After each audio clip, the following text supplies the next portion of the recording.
Welcome back, everyone, to Good Day Orlando Extra. We, of course, love Florida, right? But because of all the fun, you can have it in the great outdoors, too. Well, it has been a little while since we've seen David out on the water, so he headed out to the Space Coast. And he is live this morning talking about the catamaran sailing cruises. David, what a great experience. Yeah, I tell you, we are hitting boating season, as we call it here on Good Day Orlando, where Paolo and I will be showing you all kinds of attractions on the water. We begin this morning with our friends in Cocoa Beach with Cocoa Beach Catamarans. Josh Hoffman is the owner of it. Brand new operation, opened up in March. How you doing, brother? Doing good, man. Yeah, we've had a great time aboard your 32-person catamaran. How do you describe the boat to us? It's a main cat 41 commercial catamaran. And every seat is a good one. It's been so fun to watch the little ones, the little boys there, the 21-month-old and the 18-month-old having a great time. They've enjoyed it too. Oh yeah, we get all ages out here. Great time for sunset cruises. That's what you're promoting right now. But speaking of kids, we should mention you've got a cool promotion going on right now, don't you? We do for all of our day sales. It's kids sale half off with the purchase of a adult or senior ticket till the end of May. That's excellent.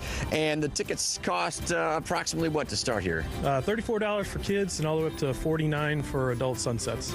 And where do we go exactly? As we look at some video, I want to make sure the audience knows you have two different catamarans here. We got a big one that we're on now and a smaller private one. So where do they both go? They both pretty much do the same route. Our other one's a main cat 30. That's for groups up to 6 people, and we only offer private charters for that. So if you want a little more intimate experience, that's the one we have for that. But it's on the Banana River? Yep, the Banana River Lagoon right in Cocoa Beach. Yeah, and we, of course, seen tons of wildlife. You got the manatees, you got the dolphins, stingrays, gators, lots of birds. And by the way, the mansion tours are fun, too, to watch.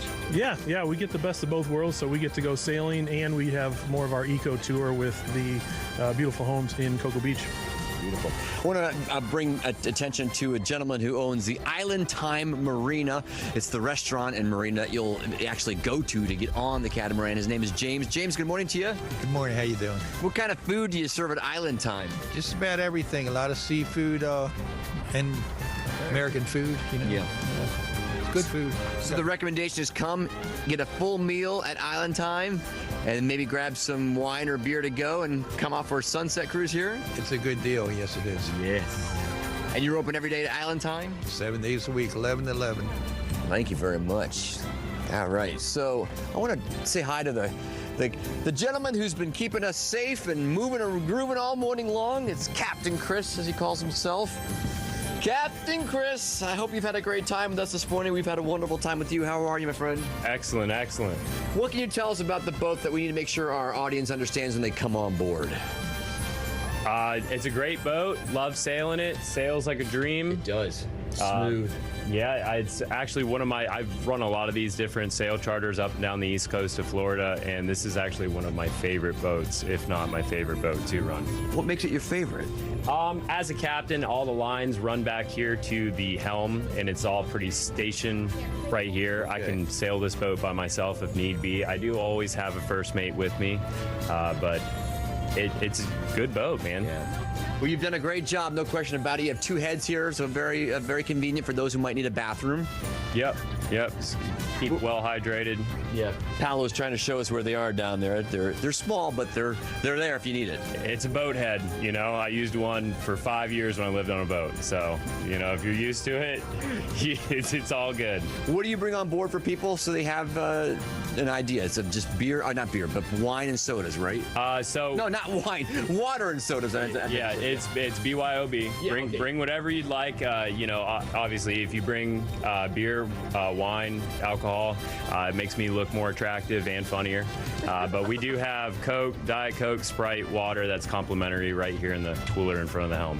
And we can bring food too? Yeah, absolutely. Yep. Okay. Just clean up after ourselves. Let's not make a mess, right? It's your boat. That's true, yeah. And you do take tips? Yeah, tips are greatly appreciated, for sure. Very good. Captain Chris, everybody. All right, just want to wrap it up with our friend Josh Hoffman, who's going to give us the website. It's very easy. I tell you, there's Stephanie and Ryan and Amy. It's a wonderful Mother's Day option or a summer weekend option. Or, you know, if you've got friends coming in town, you want to show off what the coast look like before you hit the beach itself. This is great. What is that website, Josh Hoffman? CocoBeachCatamaran.com.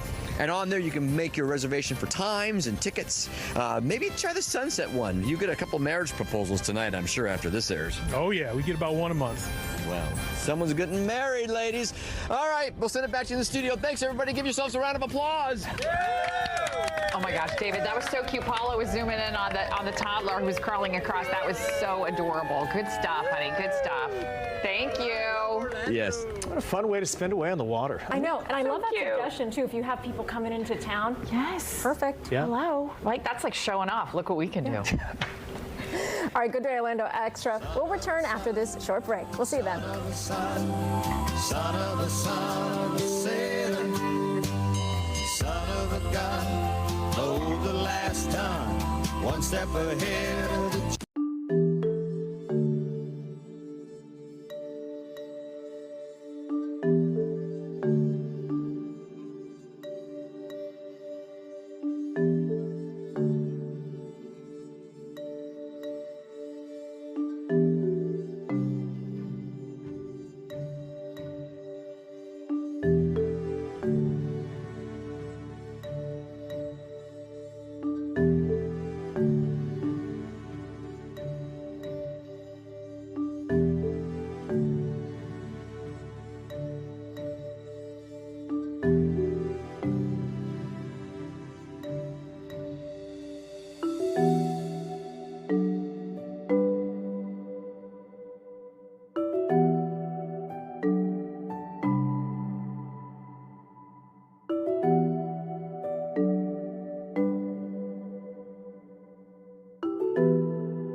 Welcome back, 1023 now. It's a Good Day Orlando Extra. We're going to take a safari, but we don't even have to leave Central Florida. And no, we are not talking about a theme park here, something different. Fox's Regina Gonzalez giving us a look at Safari Wilderness and Lakeland.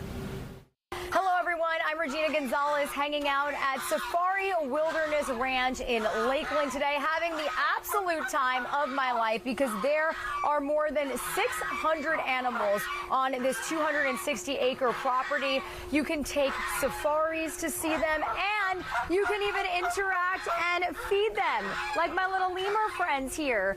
So who better than to talk about everything you can experience than Melissa Bean, animal keeper. You are one of their best friends here. They love you. They love grapes. Yes. Tell us what we're doing here. This is incredible. This is just an experience with the lemurs. They just you come and feed them. You hand them grapes, and you fight them for grapes. And they love it. They know exactly when to come, and people just love it. They jump everywhere. We have babies on mamas, and look at this. And you know what's so amazing is they're in here acclimated with so many different kinds of animals. Yes, they're used to all of these different birds and geese and ducks, and there's even a deer here somewhere. That is awesome. This is one of the many animal feeding experiences. Yes. We fed cheetahs earlier today. Do you know all of them off the top of your head? ATVs, the safari bus is the best because you can feed off the bus.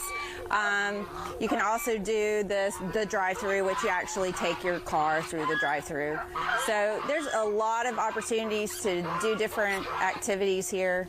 It's wonderful. The owner had such a vision for this, for you to be able to interact with the animals, to see the animals in their nature. So it's just an awesome place. I think that's what's so incredible about it is it's not a zoo, it's not a theme park. It's truly such a sanctuary. I mean, look at them.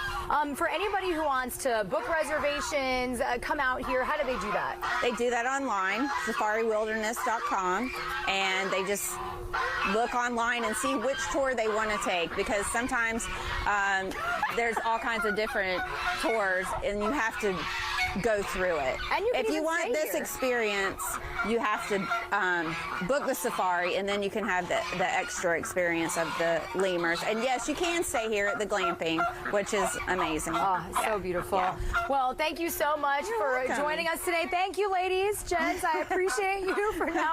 I'm Regina Gonzalez reporting in Lakeland. Back to you. Regina, thanks, and you'll find that in Lakeland. Kind of cool. And a little loud. A little bit loud, yeah. You have to be focused on that for sure. Right, those lemurs were definitely going a little wild. But let's talk about this. Right now, authorities on the West Coast investigating something a little bizarre after crosswalk signs in at least 3 California cities, they were hacked. Hi, this is Mark Zuckerberg, but real ones call me the Zuck. You know, it's normal to feel uncomfortable or even violated as we forcefully insert AI into every facet of your conscious experience. And I just want to assure you, you don't need to worry, because there's absolutely nothing you can do to stop it. Anyway, see ya.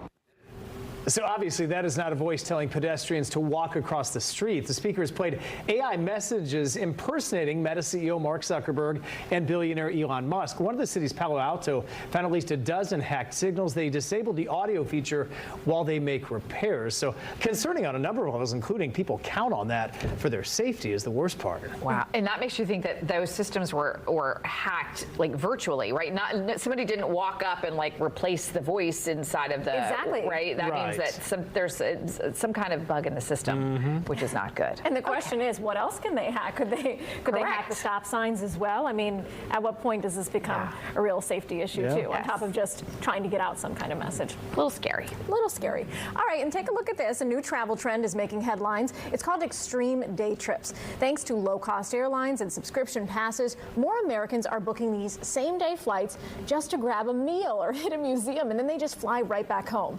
Extreme day trips mean no hotel or luggage is required, but before you pack your passport, you might want to know this. There are delays, of course, weather issues. Missed flights can turn that dream day into an overnight hassle, but many are still saying the thrill is well worth it. Would you do this? What do we think? I think it depends on where you're going. Like if it were, like in Europe, they can do this, right? Because everything's so close together. But around here, like you could maybe do a day trip to like, I don't know, Miami. Yeah. Right? I mean, people have done that before. You fly to Miami, fly back, same day. I'd do it for sure. Yeah. Absolutely. Yeah. Brooks went to Tampa yesterday. Yeah, he did. Yeah. That's almost a 2-day trip with the traffic, yeah. said it was a weekend trip. He probably would have rather flown. Yeah. Right? All right, well, if you were planning a trip in the next few months, you might want to listen to this. One airline is slashing domestic flights this summer, down by 4%. We're talking about United Airlines because they're anticipating softer demand. The cut in flights could mean higher prices and less options to choose from.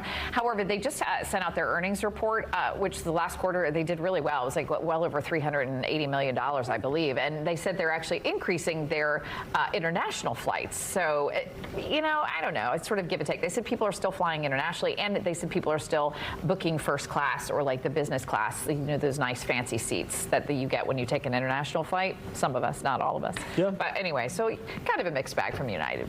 And we've seen a lot of these deals kind of coming down the pipeline, Yes. even here in Florida, too. I mean, flying from Key West, my family, to that Sanford airport, it was like $120. Ooh, that's a good deal. Right. It's funny you mention that. That's one I've wanted to do. Oh, really? Yeah, if you could just take a quick flight to Key West and be down there back. Yeah, why not?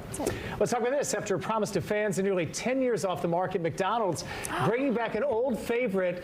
This is the snack wrap. They're coming back this year. The wraps were introduced back in 2006. So, gosh, that's been 19 years. Discontinued 10 years later. Fans speculate the wraps will be back sometime in June. As of now, the company has not said very much about this, but I kind of like the snack wrap. Remember, they did a whole bunch of different ones. I've never had one. What? Are they Oh, good? they're delicious. I liked them, yeah. Okay. Yeah. They had honey mustard and they had ranch. And those were like, I remember after school, we would always go to McDonald's. Little grilled chicken snack wrap. Yeah, they were They good. just put like the chicken tender or like grilled chicken in there. They and then put just grilled chicken in there, yeah. Little shredded there you cheese. go. Okay. All right. I'll be having one. All right, stick around. We've got much more coming up on Good Day Orlando Extra up ahead. Tequila sunrise, staring slowly across the sky, said goodbye.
Welcome back, everyone, to Good Day Orlando Extra. Love them or hate them, you can't always count on finding those Peeps inside your Easter basket, right?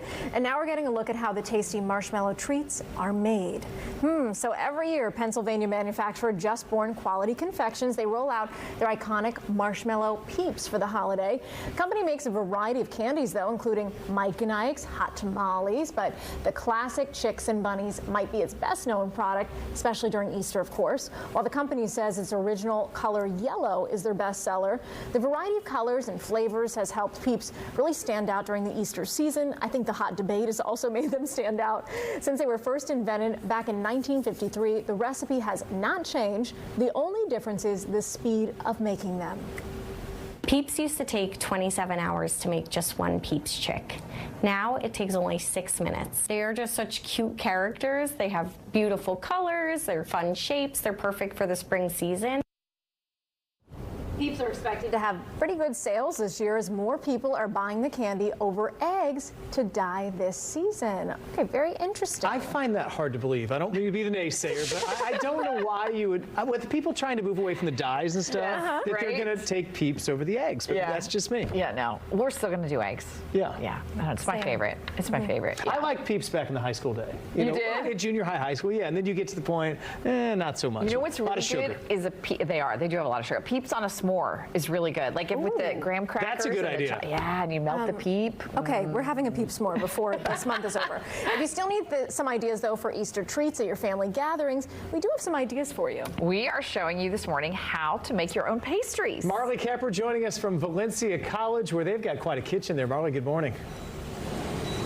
Good morning, you guys. Yes, we are here in their chocolate lab. Students behind me are busy at work. They're getting ready for their spring showcase. It's their grand buffet. I want to introduce you the program chair, Stephen. How are you doing today? I'm doing very well. How are you today? I'm doing great. And we have Miss Shakira, too, a student here. How are you doing this morning? I'm doing good today. Amazing. Okay, so you guys were just talking about Peeps for Easter. I was never like a huge Peeps because I'd rather just have like chocolate or like the really good, we were talking about the sweet tart jelly beans.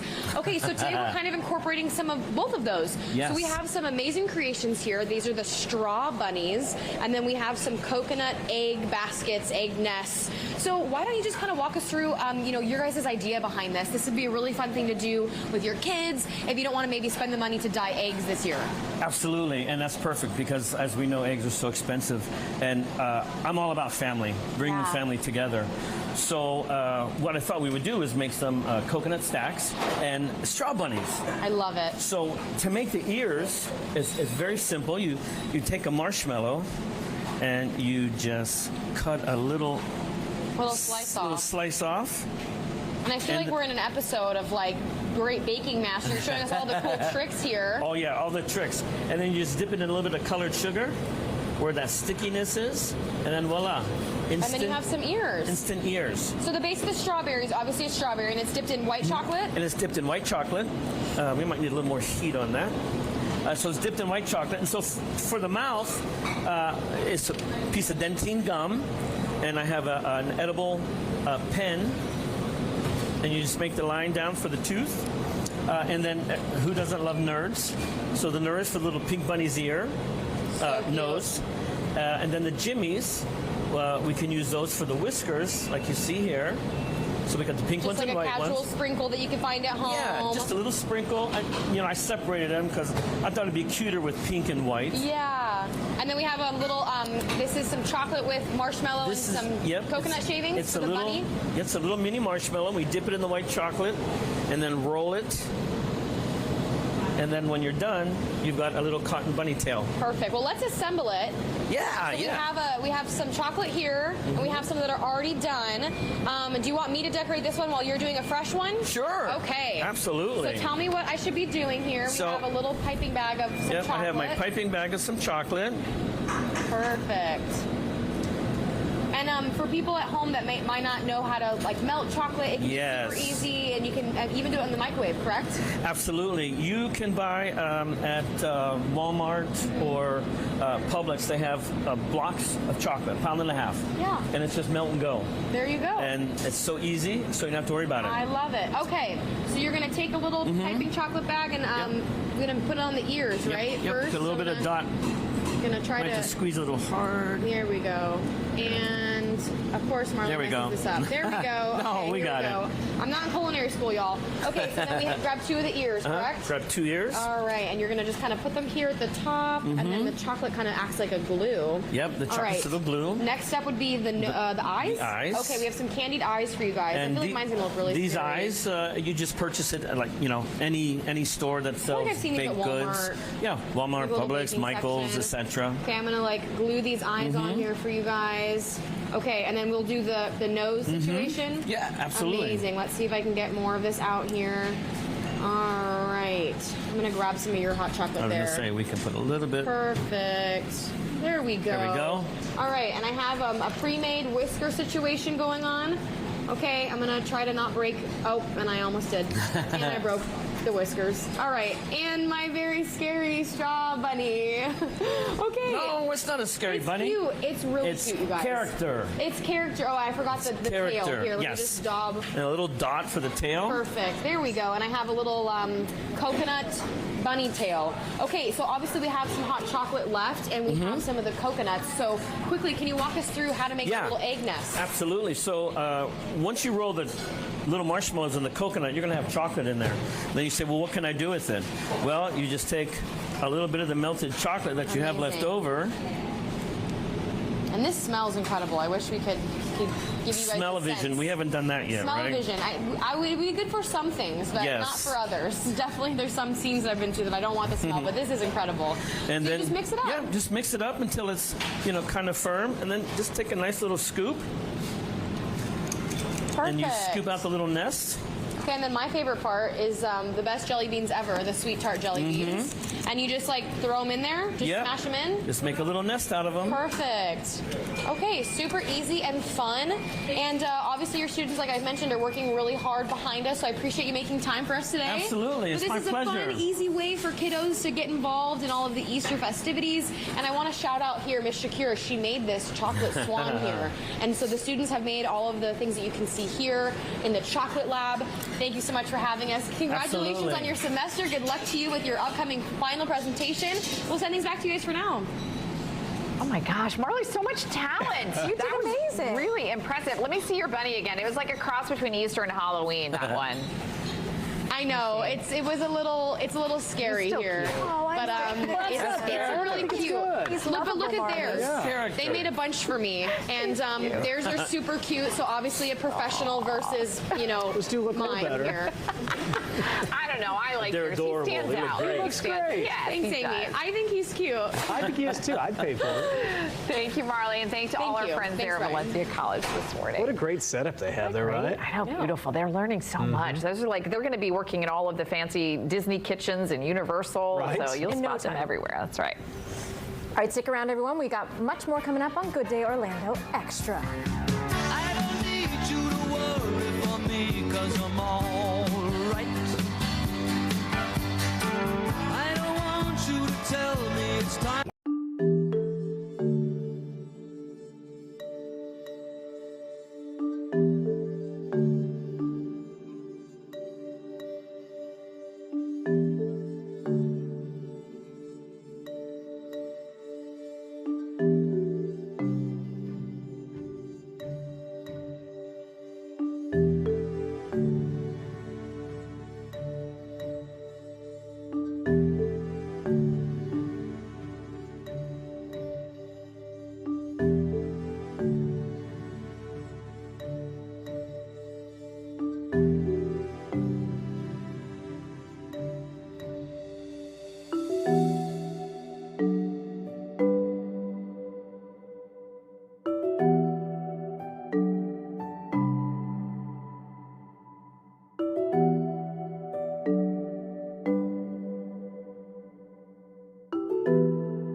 Welcome back, everyone. So you can learn how to plant like a Floridian. Rigo Velusa is holding a free workshop. It's Tuesday, April 29th from 1 until 3 at the Ormond Beach Regional Library.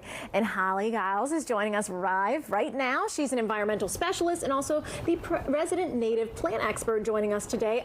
Good morning, Holly. Good morning. And you have a presentation. Yes, I do. For us today. First up, want to ask, if you don't mind, you've got some plants over here. Why are these special? I do. So I have a mix of non-native or invasive with some native plants. And really what I love to share is why native is important to plant here in Florida. Very specific to help our pollinators. We have native pollinators that need our native plants for their food and for their survival, for regrowth. So that's what's important. Also, it saves water. We don't have to water. We don't have to use insecticides. We don't have to use extra fertilizer. So it's good on the pocketbook for us right now. So Holly, tell us what you have over here. Do you want to kind of just walk us through? Right here I have red mulberry, which is a native bush that's going to provide food, almost like a raspberry. It's going to provide that beautiful berry for you. You can pick right off the tree and eat. We have yaupon holly, which is a native. That can be a small bush or a tree. It's going to have beautiful red berries coming across on the leaves there. And that's going to give a nice pop of color in your yard. Both of those are going to do well in different varied soils that we have here in Florida, as well as part shade to full sun. Okay. And then I always like to talk about the invasives that we have that you can buy sometimes at big box stores, which is really important not to do here in Florida because they will actually inhibit our natives from growing. Oh. Yes, okay. because of their root structure. So what's